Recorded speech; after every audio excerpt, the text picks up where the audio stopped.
Now on Nova. Take a thrill ride into a world stranger than science fiction, where you play the game by breaking some rules, where a new view of the universe pushes you beyond the limits of your wildest imagination. This is the world of string theory, a way of describing every force and all matter, from an atom to Earth to the end of the galaxies, from the birth of time to its final tick, in a single theory, a theory of everything. Our guide to this brave new world is Brian Greene, the best-selling author and physicist. No matter how many times I come here, I never seem to get used to it. Can he help us solve the greatest puzzle of modern physics? That our understanding of the universe is based on two sets of laws that don't agree. Resolving that contradiction eluded even Einstein, who made it his final quest. After decades, we may finally be on the verge of a breakthrough. The solution is strings. Tiny bits of energy vibrating like the strings on a cello.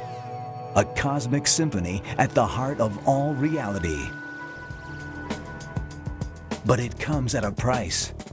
Parallel universes and 11 dimensions, most of which you've never seen. We really may live in a universe with more dimensions than meet the eye. People who've said that there are extra dimensions of space have been labeled crackpots or people who are bananas. A mirage of science and mathematics? Or the ultimate theory of everything? If string theory fails to provide a testable prediction, then nobody should believe it. Is that a theory of physics or a philosophy? One thing that is certain is that string theory is already showing us that the universe may be a lot stranger than any of us ever imagined. Coming up tonight. It all started with an apple. The triumph of Newton's equations come from the quest to understand the planets and the stars. And we've come a long way since. Einstein gave the world a new picture for what the force of gravity actually is. Where he left off, string theorists now dare to go. But how close are they to fulfilling Einstein's dream? Watch The Elegant Universe right now.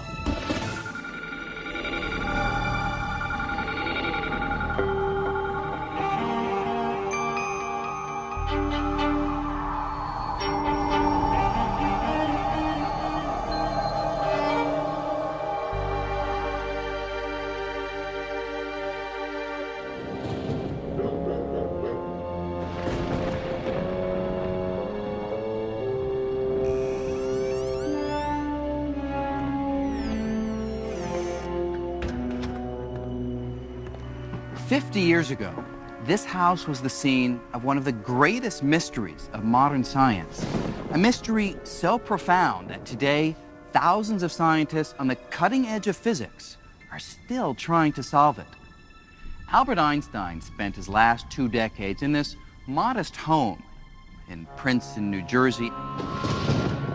And in his second-floor study, Einstein relentlessly sought a single theory so powerful, it would describe all the workings of the universe.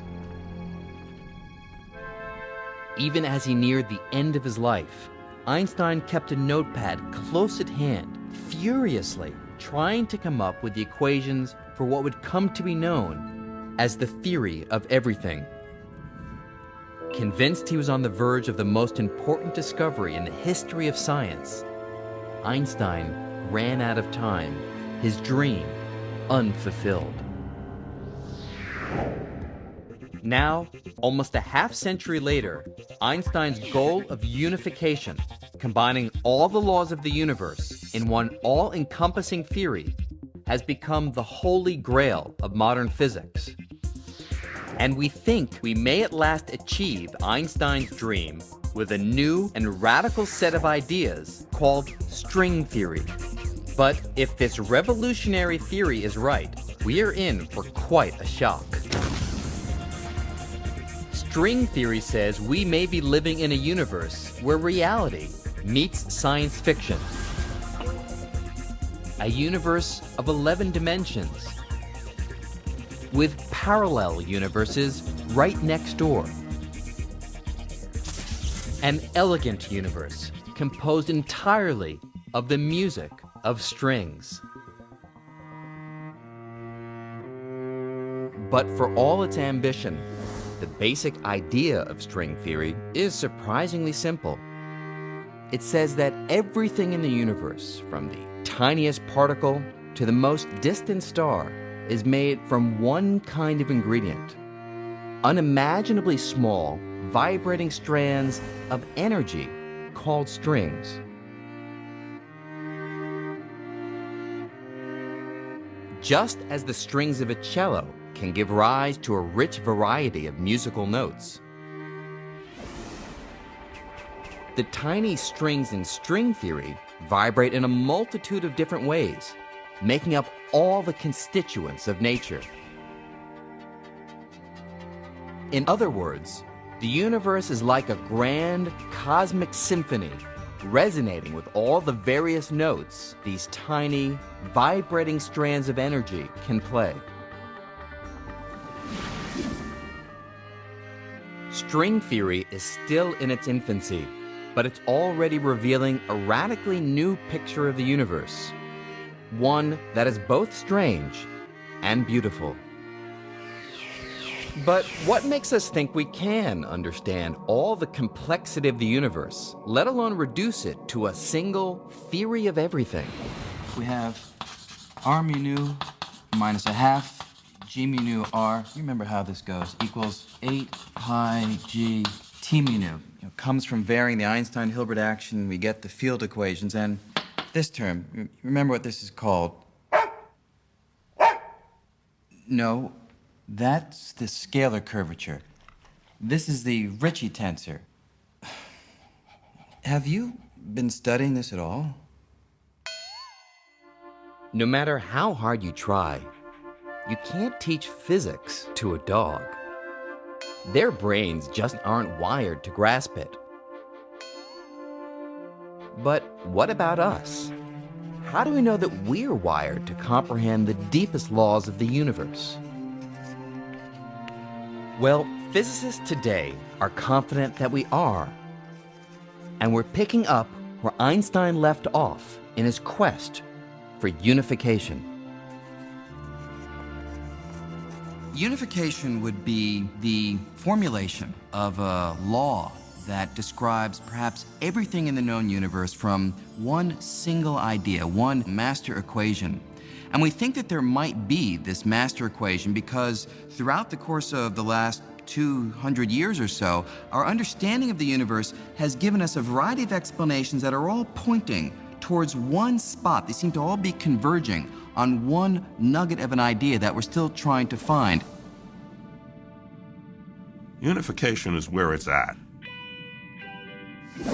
Unification is what we're trying to accomplish. The whole aim of fundamental physics is to see more and more of the world's phenomena in terms of fewer and fewer and simpler principles. We feel as physicists that if we can explain a wide number of phenomena in a very simple manner, that's somehow progress. There is almost an emotional aspect to the way in which the great theories in physics sort of encompass a wide variety of apparently different physical phenomena.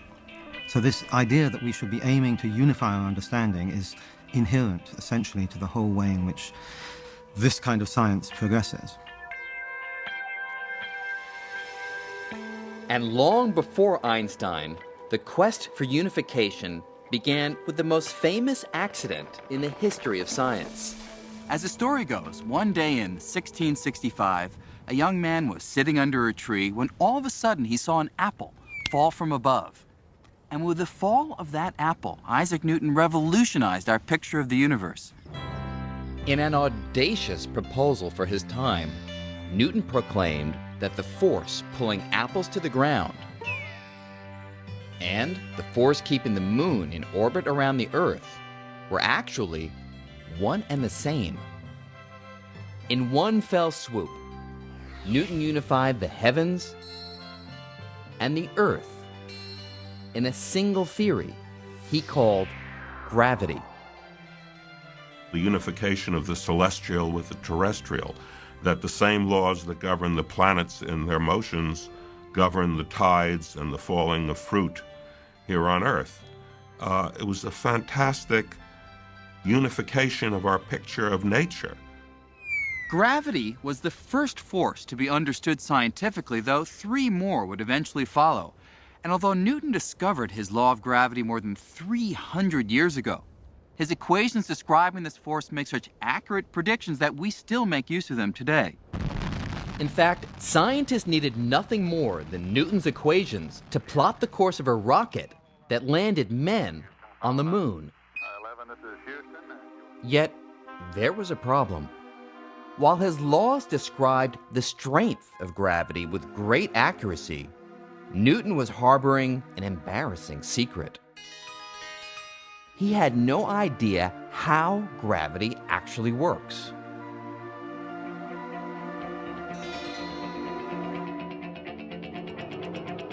For nearly 250 years, scientists were content to look the other way when confronted with this mystery. But in the early 1900s, an unknown clerk working in the Swiss Patent Office would change all that. While reviewing patent applications, Albert Einstein was also pondering the behavior of light. And little did Einstein know that his musings on light would lead him to solve Newton's mystery of what gravity is. At the age of 26, Einstein made a startling discovery: that the velocity of light is a kind of cosmic speed limit, a speed that nothing in the universe can exceed. But no sooner had the young Einstein published this idea than he found himself squaring off with the father of gravity.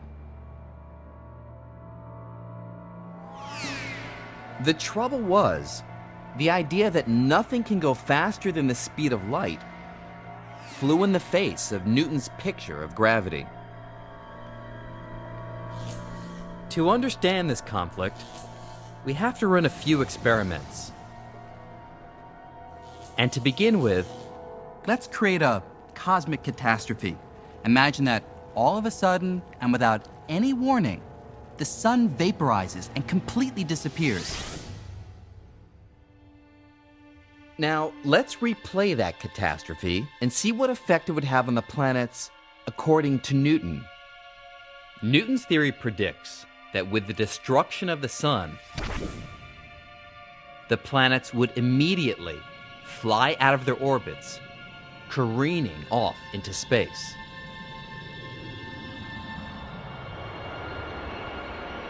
In other words, Newton thought that gravity was a force that acts instantaneously across any distance, and so we would immediately feel the effect of the sun's destruction. But Einstein saw a big problem with Newton's theory. A problem that arose from his work with light. Einstein knew light doesn't travel instantaneously.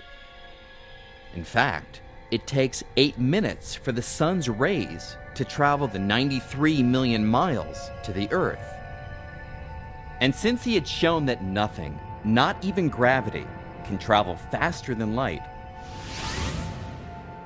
how could the Earth be released from orbit before the darkness resulting from the sun's disappearance reached our eyes?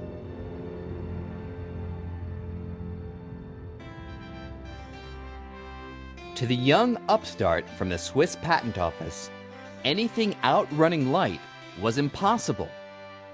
And that meant the 250-year-old Newtonian picture of gravity was wrong. If Newton is wrong, then why do the planets stay up? Because remember, the triumph of Newton's equations come from the quest to understand the planets and the stars. In particular, the problem of why do the planets have the orbits that they do? And with Newton's equations, you can calculate the way that the planets will move. Einstein's got to resolve this dilemma. In his late 20s, Einstein had to come up with a new picture of the universe in which gravity does not exceed the cosmic speed limit.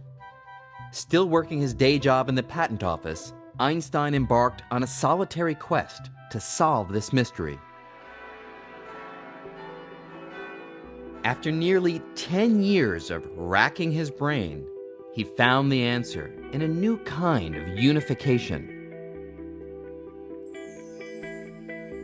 Einstein came to think of the three dimensions of space and the single dimension of time as bound together in a single fabric of space-time.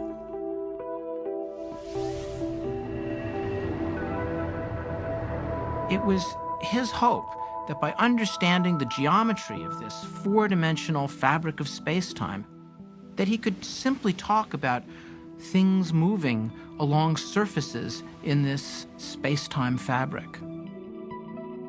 Like the surface of a trampoline, this unified fabric is warped and stretched by heavy objects like planets and stars. And it's this warping or curving of space-time that creates what we feel as gravity. A planet like the Earth is kept in orbit not because the sun reaches out and instantaneously grabs hold of it, as in Newton's theory, but simply because it follows curves in the spatial fabric caused by the sun's presence. So, with this new understanding of gravity, let's rerun the cosmic catastrophe. Let's see what happens now if the sun disappears. The gravitational disturbance that results will form a wave that travels across the spatial fabric in much the same way that a pebble dropped into a pond makes ripples that travel across the surface of the water. So we wouldn't feel a change in our orbit around the sun until this wave reached the Earth. What's more, Einstein calculated that these ripples of gravity travel at exactly the speed of light. And so, with this new approach, Einstein resolved the conflict with Newton over how fast gravity travels. And more than that, Einstein gave the world a new picture for what the force of gravity actually is. Its warps and curves in the fabric of space and time. Einstein called this new picture of gravity general relativity. And within a few short years, Albert Einstein became a household name. Einstein was like a rock star in his day. He was one of the most widely known and recognizable figures alive. He and perhaps Charlie Chaplin were the reigning kings of the popular media. People followed his work, and they were anticipating, because of this wonderful thing he had done with general relativity, this recasting the laws of gravity out of his head. There was the thought he could do it again, and people want to be in on that. Despite all that he had achieved, Einstein wasn't satisfied. He immediately set his sights on an even grander goal, the unification of his new picture of gravity with the only other force known at the time, electromagnetism. Now, electromagnetism is a force that had itself been unified only a few decades earlier. In the mid-1800s, electricity and magnetism were sparking scientists' interest. These two forces seemed to share a curious relationship that inventors like Samuel Morse were taking advantage of in newfangled devices such as the telegraph. An electrical pulse sent through a telegraph wire to a magnet thousands of miles away produced the familiar dots and dashes of Morse code that allowed messages to be transmitted across the continent in a fraction of a second. Although the telegraph was a sensation, the fundamental science driving it remained something of a mystery. But to a Scottish scientist named James Clerk Maxwell, the relationship between electricity and magnetism was so obvious in nature that it demanded unification. If you've ever been on top of a mountain during a thunderstorm, you'll get the idea of how electricity and magnetism are closely related. When a stream of electrically charged particles flows, like in a bolt of lightning, it creates a magnetic field, and you can see evidence of this on a compass.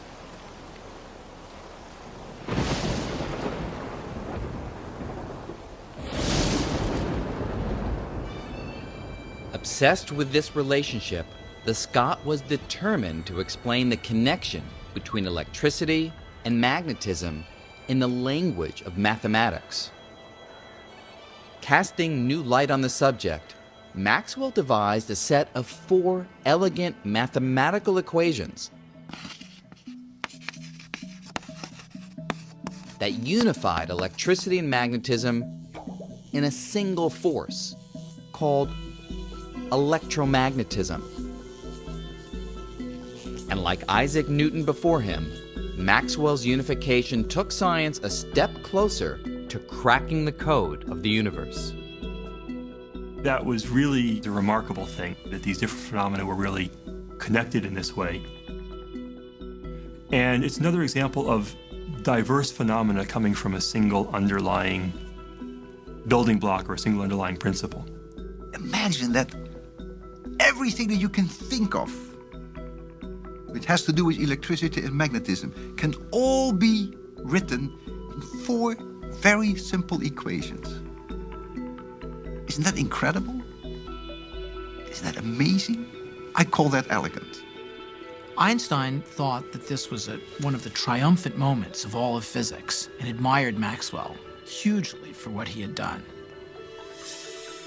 About 50 years after Maxwell unified electricity and magnetism, Einstein was confident that if he could unify his new theory of gravity with Maxwell's electromagnetism, he'd be able to formulate a master equation that could describe everything, the entire universe. Einstein clearly believes that the universe has an overall grand and beautiful pattern to the way that it works. And so to answer the question, why was he looking for the unification? I think the answer is simply that Einstein is one of those physicists who really wants to know the mind of God, which means the entire picture. Today, this is the goal of string theory: to unify our understanding of everything, from the birth of the universe to the majestic swirl of galaxies, in just one set of principles, one master equation. Newton had unified the heavens and the earth in the theory of gravity. Maxwell had unified electricity and magnetism. Einstein reasoned all that remained to build a theory of everything, a single theory that could encompass all the laws of the universe, was to merge his new picture of gravity with electromagnetism. He certainly had motivation. Probably one of them might have been aesthetics or this quest to simplify. Another one might have been just the physical fact that it seems like the speed of gravity is equal to the speed of light. So if they both go at the same speed, then maybe that's an indication of some underlying symmetry. But as Einstein began trying to unite gravity and electromagnetism, he would find that the difference in strength between these two forces would outweigh their similarities. Let me show you what I mean. We tend to think that gravity is a powerful force. After all, it's the force that right now is anchoring me to this ledge.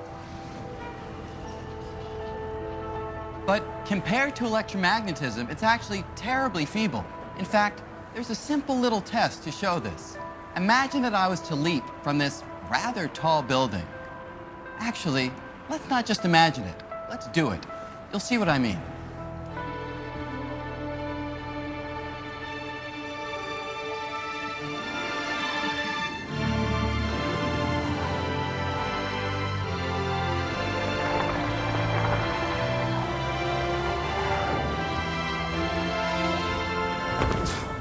Now, of course, I really should have been flattened, but the important question is, what kept me from crashing through the sidewalk and hurtling right down to the center of the Earth? Well, strange as it sounds, the answer is electromagnetism. Everything we can see, from you and me to the sidewalk, is made of tiny bits of matter called atoms. And the outer shell of every atom contains a negative electrical charge. So when my atoms collide with the atoms in the cement, these electrical charges repel each other with such strength that just a little piece of sidewalk can resist the entire Earth's gravity and stop me from falling. In fact, the electromagnetic force is billions and billions of times stronger than gravity. That seems a little strange because gravity keeps our feet to the ground, it keeps the Earth going around the sun. But in actual fact, it manages to do that only because it acts on huge, enormous conglomerates of matter. You know, you, me, the Earth, the sun. But really at the level of individual atoms, gravity is a really incredibly feeble, tiny force. It would be an uphill battle for Einstein to unify these two forces of wildly different strengths. And to make matters worse, barely had he begun before sweeping changes in the world of physics would leave him behind. Einstein had achieved so much in the years up to about 1920 that he naturally expected that he could go on by playing the same theoretical games and go on achieving great things. And he couldn't. Nature revealed itself in other ways in the 1920s and 1930s, and the particular tricks and tools that Einstein had at his disposal that had been so fabulously successful just weren't applicable anymore.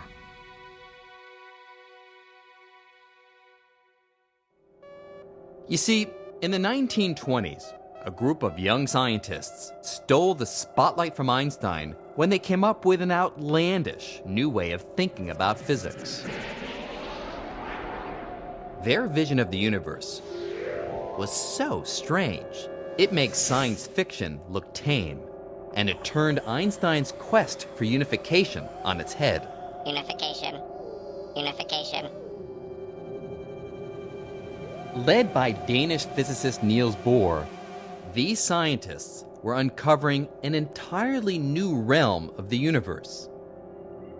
Atoms, long thought to be the smallest constituents of nature, were found to consist of even smaller particles, the now familiar nucleus of protons and neutrons, orbited by electrons. And the theories of Einstein and Maxwell were useless at explaining the bizarre way these tiny bits of matter interact with each other inside the atom. There was a tremendous mystery about how to account for all this, how to account for what was happening to the nucleus as the atom began to be pried apart in different ways. And the old theories were totally inadequate to the task of explaining them. Gravity was irrelevant, it was far too weak, and electricity and magnetism was not sufficient. Without a theory to explain this strange new world, these scientists were lost in an unfamiliar atomic territory, looking for any recognizable landmarks.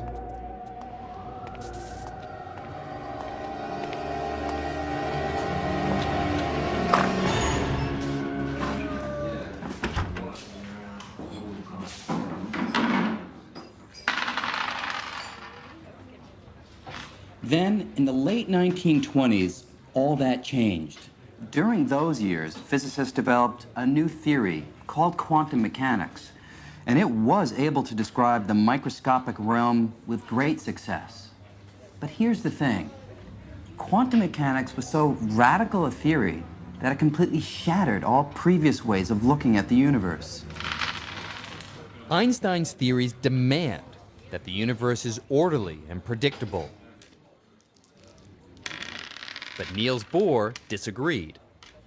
He and his colleagues proclaimed that at the scale of atoms and particles, the world is a game of chance.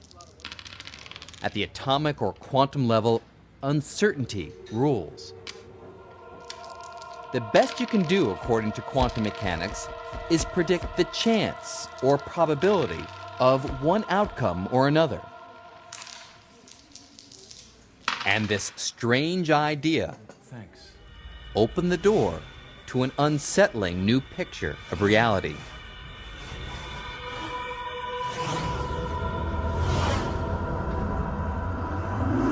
It was so unsettling that if the bizarre features of quantum mechanics were noticeable in our everyday world, like they are here in the Quantum Cafe, you might think you'd lost your mind. The laws in the quantum world are very different from the laws that we are used to. Our daily experiences are totally different from anything that you would see in the quantum world. The quantum world is crazy. It's probably the best way to put it. It's a crazy world. For nearly 80 years, quantum mechanics has successfully claimed that the strange and bizarre are typical of how our universe actually behaves on extremely small scales. At the scale of everyday life, we don't directly experience the weirdness of quantum mechanics. But here, in the Quantum Cafe, big, everyday things sometimes behave as if they were microscopically tiny. And no matter how many times I come here, I never seem to get used to it. I'll have an orange juice, please. I'll try. I'll try, she says. You see, they're not used to people placing definite orders here in the Quantum Cafe because here, everything is ruled by chance. While I'd like an orange juice, there's only a particular probability that I'll actually get one.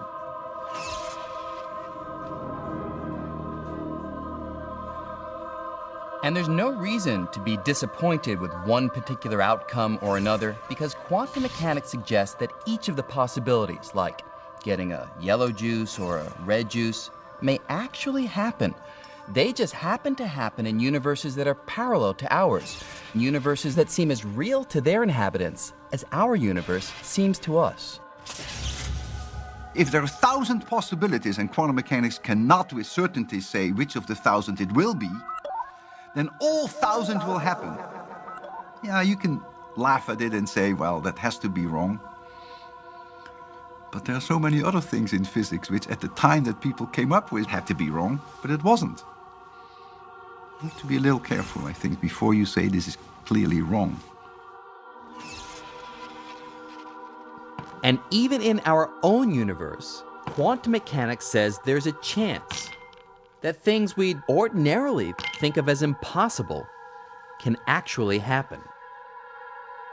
For example, there's a chance that particles can pass right through walls or barriers that seem impenetrable to you or me.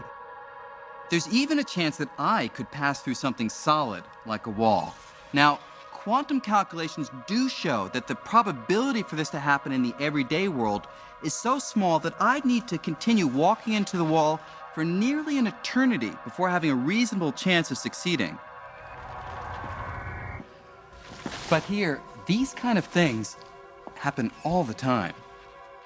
You have to learn to abandon those assumptions that you have about the world in order to understand quantum mechanics. In my gut, in my belly, do I feel like I have a deep intuitive understanding of quantum mechanics? No. And neither did Einstein. He never lost faith that the universe behaves in a certain and predictable way. The idea that all we can do is calculate the odds that things will turn out one way or another was something Einstein deeply resisted. Quantum mechanics says that you can't know for certain the outcome of any experiment. You can only assign a certain probability to the outcome of any experiment. And this Einstein disliked intensely. He used to say, God does not throw dice. Yet experiment after experiment showed Einstein was wrong, and that quantum mechanics really does describe how the world works at the subatomic level. So quantum mechanics is not a luxury, something that you can do without. I mean, why is water the way it is? Why does light go straight through water? Why is it transparent? Why are other things not transparent?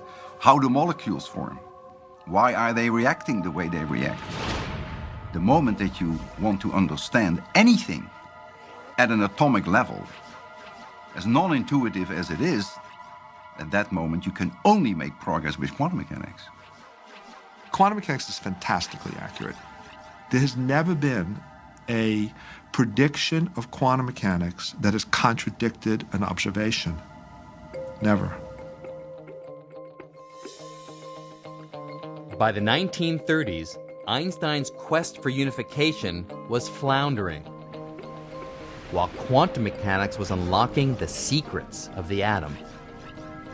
Scientists found that gravity and electromagnetism are not the only forces ruling the universe. Probing the structure of the atom, they discovered two more forces. One, dubbed the strong nuclear force, acts like a superglue, holding the nucleus of every atom together, binding protons to neutrons. And the other, called the weak nuclear force, allows neutrons to turn into protons, giving off radiation in the process.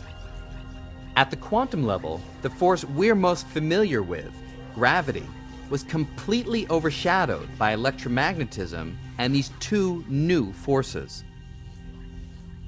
Now, the strong and weak forces may seem obscure, but in one sense at least, we're all very much aware of their power.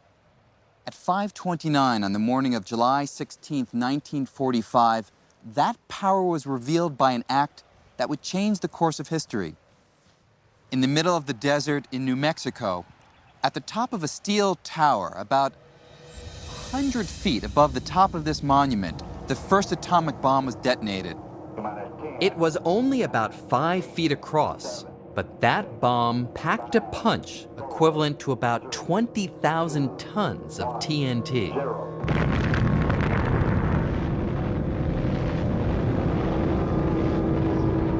With that powerful explosion, scientists unleashed the strong nuclear force, the force that keeps neutrons and protons tightly glued together inside the nucleus of an atom. By breaking the bonds of that glue and splitting the atom apart, vast, truly unbelievable amounts of destructive energy were released.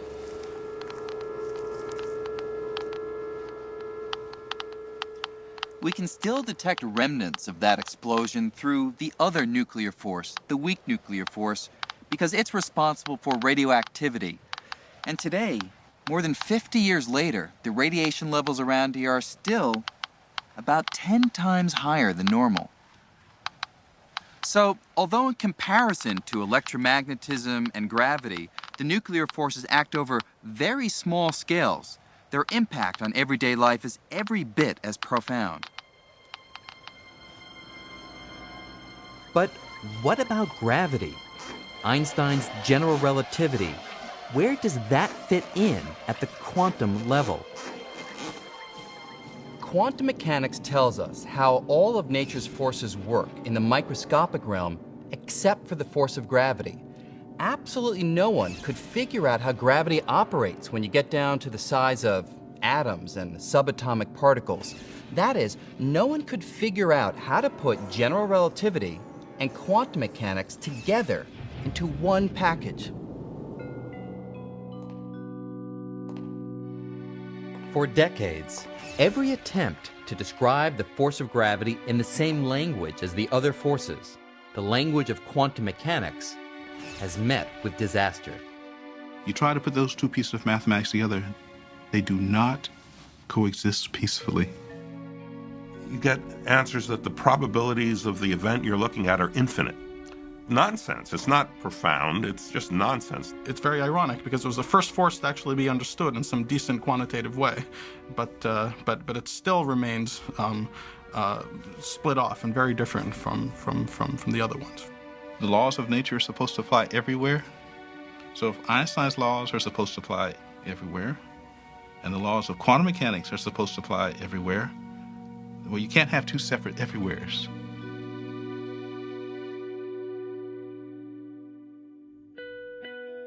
In 1933, after fleeing Nazi Germany, Einstein settled in Princeton, New Jersey.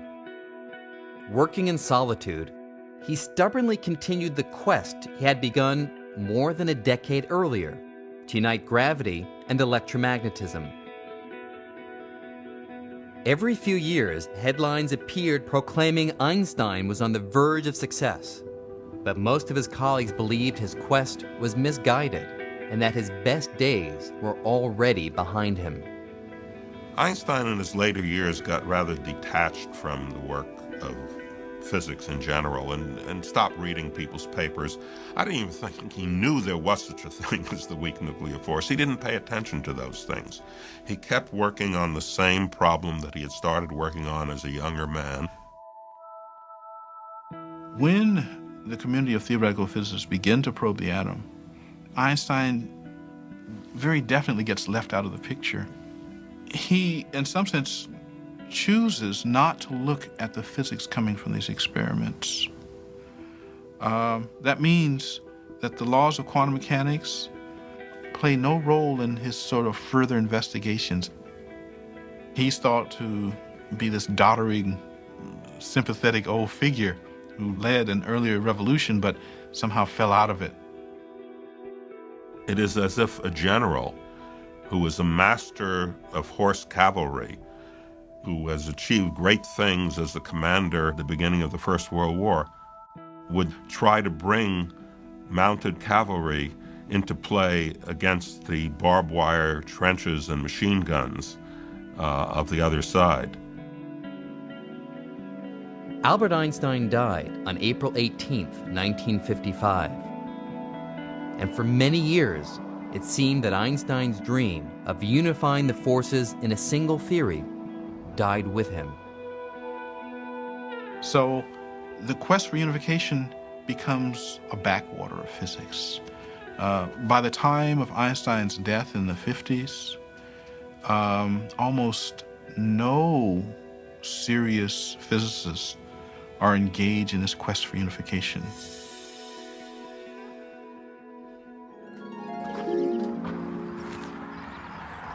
In the years since, physics split into two separate camps. One that uses general relativity to study big and heavy objects, things like stars, galaxies, and the universe as a whole. And another that uses quantum mechanics to study the tiniest of objects like atoms and particles. This has kind of been like having two families that just cannot get along and never talk to each other, living under the same roof.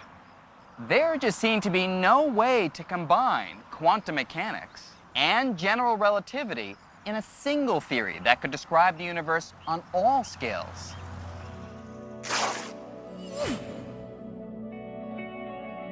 Now, in spite of this, we've made tremendous progress in understanding the universe. But there's a catch. There are strange realms of the cosmos that will never be fully understood until we find a unified theory. And nowhere is this more evident than in the depths of a black hole. A German astronomer named Karl Schwarzschild first proposed what we now call black holes in 1916. While stationed on the front lines in World War I, he solved the equations of Einstein's general relativity in a new and puzzling way.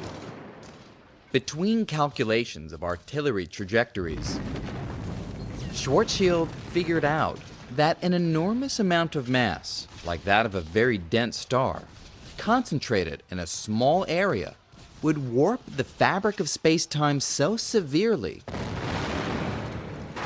that nothing, not even light, could escape its gravitational pull.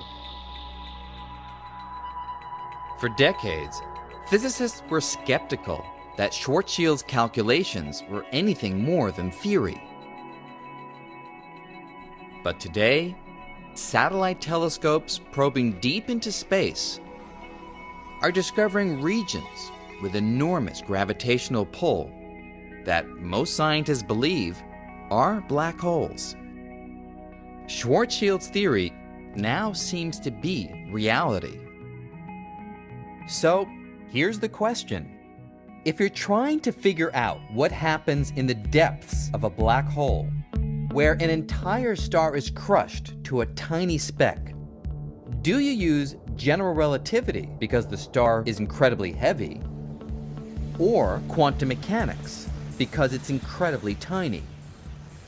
Well, that's the problem. Since the center of a black hole is both tiny and heavy, you can't avoid using both theories at the same time.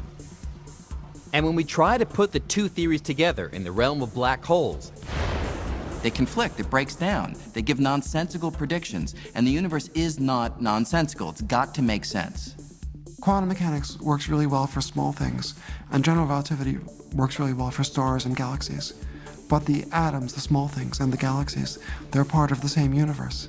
So there has to be some description that applies to everything. So we can't have one description for atoms and one for stars. Now, with string theory, we think we may have found a way to unite our theory of the large and our theory of the small and make sense of the universe at all scales and all places. Instead of a multitude of tiny particles, string theory proclaims that everything in the universe, all forces and all matter, is made of one single ingredient, tiny, vibrating strands of energy known as strings. A string can wiggle in many different ways, whereas of course a point can't. And the different ways in which the string wiggles represent the different kinds of elementary particles. It's like a violin string, and it can vibrate, just like violin strings can vibrate. Each note, if you like, describes a different particle. So it has incredible unification power. It unifies our understanding of all these different kinds of particles. So unity of the different forces and particles is achieved because they all come from different kinds of vibrations of the same basic string. It's a simple idea with far-reaching consequences. What string theory does is it holds out the promise that, look, we can really understand questions that you might not even have thought were scientific questions. Questions about how the universe began, why the universe is the way it is at the most fundamental level. The idea that a scientific theory that we already have in our hands could answer the most basic questions is extremely seductive. But this seductive new theory is also controversial. Strings, if they exist, are so small, there's little hope of ever seeing one. String theory and string theorists do have a real problem. How do you actually test string theory? If you can't test it in the way that we test normal theories, it's not science, it's philosophy. And that's a real problem. If string theory fails to provide a testable prediction, then nobody should believe it.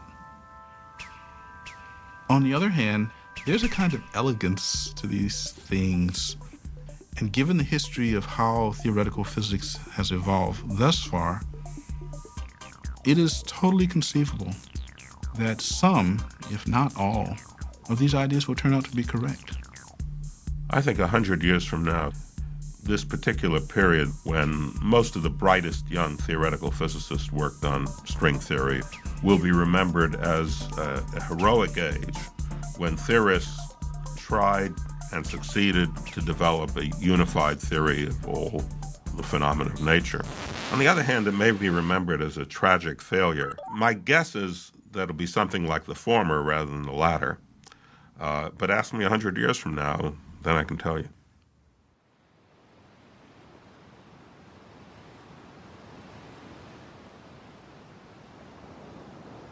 Our understanding of the universe has come an enormously long way during the last 3 centuries. Just consider this. Isaac Newton, who's perhaps the greatest scientist of all time, once said, I have been like a boy, playing on the seashore, diverting myself and now and then finding a smoother pebble or prettier shell than usual, while the great ocean of truth lay before me, all undiscovered. And yet, 250 years later, Albert Einstein, who was Newton's true successor, was able to seriously suggest that this vast ocean, all the laws of nature, might be reduced to a few fundamental ideas expressed by a handful of mathematical symbols. And today, a half-century after Einstein's death, we may at last be on the verge of fulfilling his dream of unification with string theory.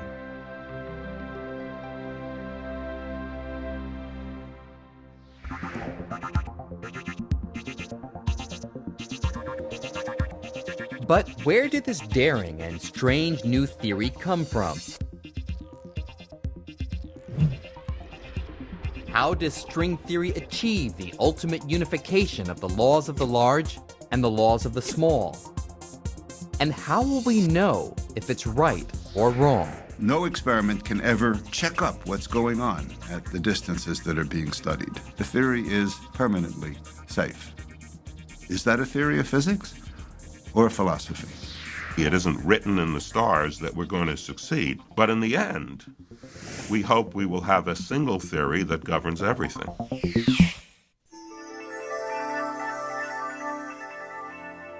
On NOVA's website, go behind the scenes with Brian Greene. Journey into the subatomic world. Play with strings. Picture other dimensions and much more. Find it on pbs.org.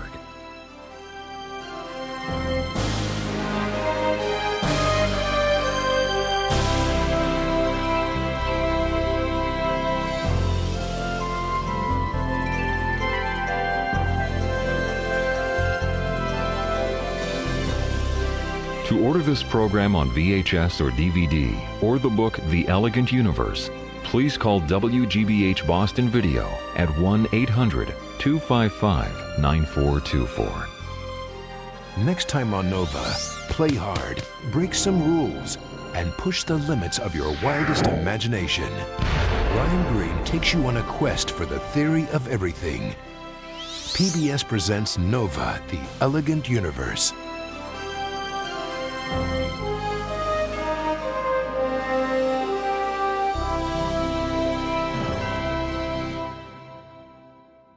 Nova is a production of WGBH Boston.